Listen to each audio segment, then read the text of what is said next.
Hey gang, Mark Sweeney here.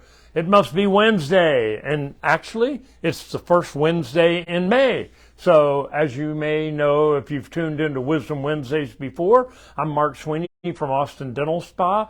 We do this every Wednesday about this time, Facebook Live, and we introduce a new theme every month too. So last week we talked about snuff dipping and whether it was better for you, worse, or about the same as cigarette smoking. And if you missed that and you're interested in it, you can go check it out on our YouTube channel.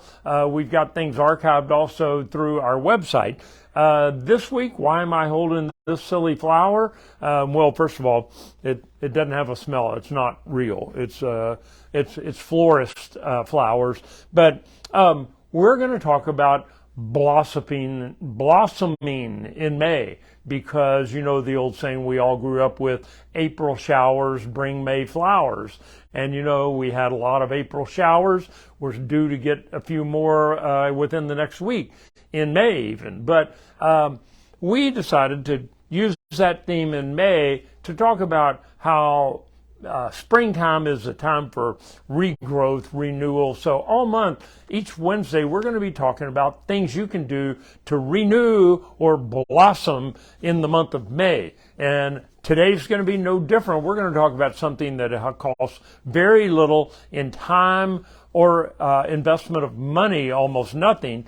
Everybody can do it, but it can have significant effects on your health and just your overall health. And we're going to go into that a little bit deeper. But I already mentioned last week, the voting is over for the American Statesman's first round of Community Choice Awards. They used to call it Best Of. Now they've changed it. We're waiting to see if we made it into the top 5. Thank you all for your support over that 2-3 weeks while the voting was going on every day. And fairly soon we should hear when the next round of voting starts. There's actually 3 rounds. So let's move on about blossoming and what can you do that invests little in time and money and can have a huge effect on your overall health. Well, it's walking, something we all do from about the age of 8 months to a year on till we can't do it anymore. And how can walking help you live a longer, healthier life?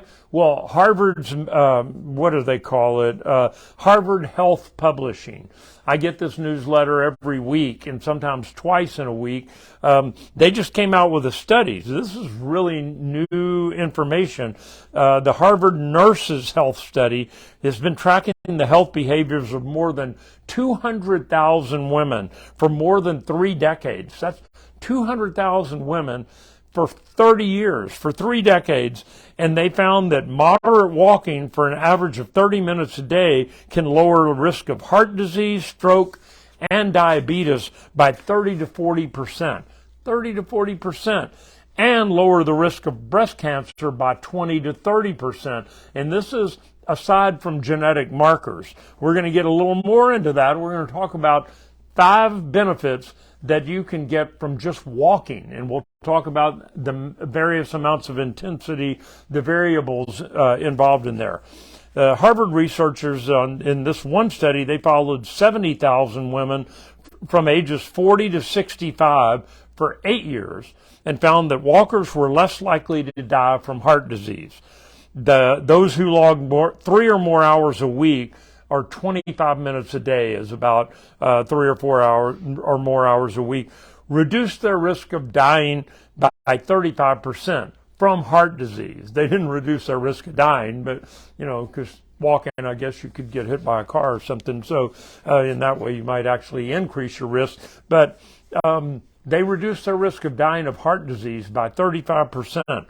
It's equally protective in men, too. There were 18 studies that people looked at, these researchers, involving a total of more than 450,000 men and women, and for both sexes, 5.5 miles a week we'll get into breaking that down into smaller increments. But 5.5 miles a week, even at a slow pace, at 2 miles per hour, which is kind of leisurely walking, what we call shuffling here in Texas, that even that slow pace offered protection. You have to walk about 23 minutes a day at a 2-mile pace, though, to receive any benefits. Anything less than that at a really slow pace isn't going to help you that much. If you pick it up 1 mile an hour to 3 miles an hour, which is walking, not super fast, but at a brisk pace, that's a mile in about 20 minutes. That's 3 miles an hour. You can hit that goal within 15 minutes a day, 15 to 20 minutes. So the people who walked at a longer distance at a faster rate also had received more health benefits. Number 2, walking helps you keep type 2 diabetes at bay. Type 2 diabetes has a lot to do with inactivity. And so if you're not up and moving around, you're leaving the risk for type 2 diabetes, which is used to call adult onset diabetes because it usually happens later in life. Then you're working your muscles so they're better able to handle the insulin and the blood glucose and all the things that happen inside our bodies when we move around. So finding from Nurses' Health Study and the Health Professionals Follow-Up Study suggests that walking briskly for half an hour, is this sounding redundant? A brisk walk for 20 to 30 minutes a day reduces the risk of developing type 2 diabetes by 30%. Sound familiar to the heart disease? So there's 2 different things, your heart and your blood glucose levels. For those already at risk, doing shorter bursts of walking throughout the day actually gave as much benefit as walking one long walk. This is for the diabetes, people at risk for type 2 diabetes. They found that a 15-minute walk every day immediately after a meal provided better blood sugar regulation than a single daily walk of 45 minutes. So walking more regularly, like after every meal, actually helped your body regulate itself. If you already have diabetes, increasing activity throughout the day by 4,000 steps or more, those little things on your arm that measure how many steps you take, improve the levels of HbA1c, which is a marker for inflammation in the body, and reduce their blood sugar. That's 4,000 steps a day. Walking helps lower blood pressure. That's help benefit number 3. Kind of goes with the heart health thing. But there were 27 studies reviewed, and they found that researchers found that people who walked regularly dropped their systolic and their diastolic blood pressure, the 2 numbers involved in blood pressure. The top one is how much pressure is in your arteries when your blood pushes the blood through. And then the lower number is how much they fall back to rest. And so you want that to be no more than 80, 85. So if it's over that, your arteries never really completely relax back again, and that increases your risk of stroke, of heart attack. So reducing blood pressure, there was a study done at Arizona State University. They only studied 11 adults, but all of them had been diagnosed with high blood pressure, and they either walked briskly for 30 minutes every afternoon, or they did 3 10-minute walks throughout the day. And while both of them had lower blood pressure, the ones who did it 3 times a day actually had more noticeable blood pressure, and it stayed regulated better throughout the day. So just like the diabetes study, walking for shorter periods of time, multiple times through the day, actually had more benefits than taking one long walk. Number 4, walking counteracts the effects of weight-promoting genes. Research has found that some people have an obesity gene that if you give it enough opportunity, it will help you. It will cause you to put on weight. And people that are really morbidly obese apparently have this gene. They'd studied more than 12,000 men and women to determine how much these genes contributed to weight. They also found that men and women who walked briskly for about an hour every day, the genetic trait was cut by half. So it regulated that obesity-producing gene. Number 5, and finally, walking reduces falls and fractures. You hear all the time about older people, 80 and older, falling at home and breaking something.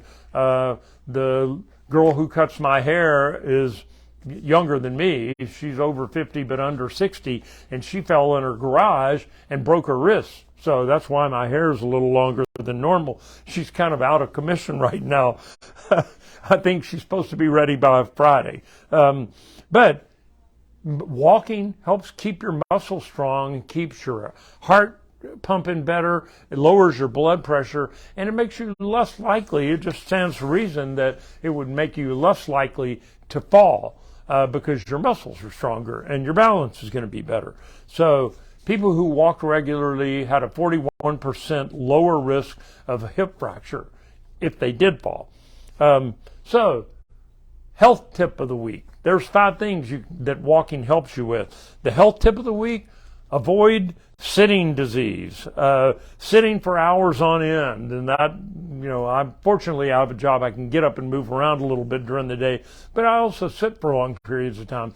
People who sit at computers for all day long, you need to set your watch every hour to go off, an alarm to go off, to remind you to get up and move around, even for just a couple of minutes, to get up and move around, stretch. Don't walk to the refrigerator and get something to eat and then come back. You're kind of defeating the purpose. But UCLA researchers did brain scans of 35 people ages 45 to 75. And what did they find? They found that those who sat the most had more thinning in an area of the brain that's involved with memory. So it actually caused cognitive function distress by sitting all day long.